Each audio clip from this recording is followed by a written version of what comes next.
탐사 K는 오늘도 중증 지적 장애인을 상대로 한 성년 후견인의 소송 사기 사건을 추적합니다. 이 충격적인 사건은 2년 가까이 드러나지 않으며 자칫 묻힐 뻔했습니다. 그렇다면 어떻게 드러났을까요? 재판에 넘겨진 피해자의 성년 후견인인 이 씨의 이상한 행동부터가 시작이었습니다. 고민주 부송 기자입니다.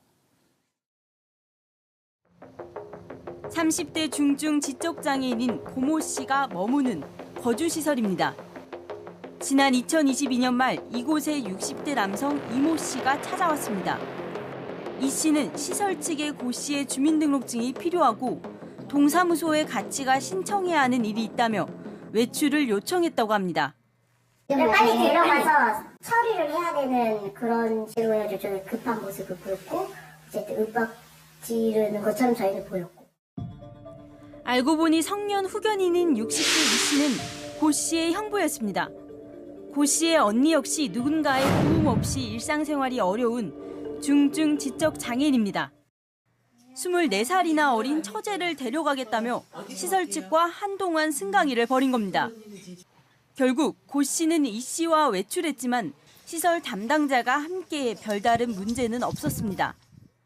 그런데 당시 이 씨가 시설에 두고 간 서류에서 충격적인 내용이 발견됐습니다. 시설 측이 보관하고 있던 당시 서류입니다. 대학 결혼의 건이란 제목의 문서에는 처제인 고 씨가 가족들의 동의로 결혼을 원한다. 동거하면서 출산도 원하고 있다라는 내용이 적혀 있었습니다. 고 씨가 가정생활을 원해 대학 결혼을 원하고 언니랑 같이 있기를 원한다는 내용도 담겨 있었습니다. 장애인분이고 한데 계약 결혼해서 거기다 임신까지 시킨다고 하니까 엄청 그때는 솔직히 그 남자분이 무섭기도 했어요. 이렇게까지 준비를 해서 오시나.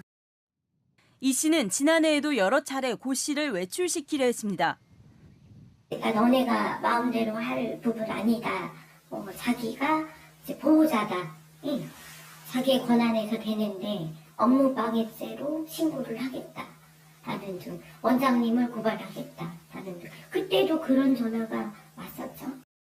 그렇다면 고 씨는 형부인 이 씨를 어떻게 기억하고 있을까? 담당 사회복지사와 고 씨의 동의를 얻어 조심히 물어봤습니다.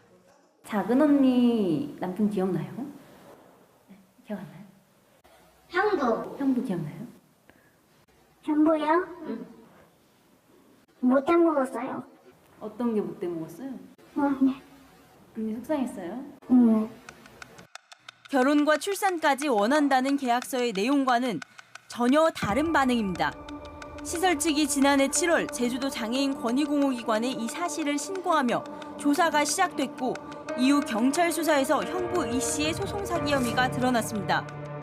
이 씨는 현재 구속 상태로 재판에 넘겨졌습니다. KBS 뉴스 고민주입니다.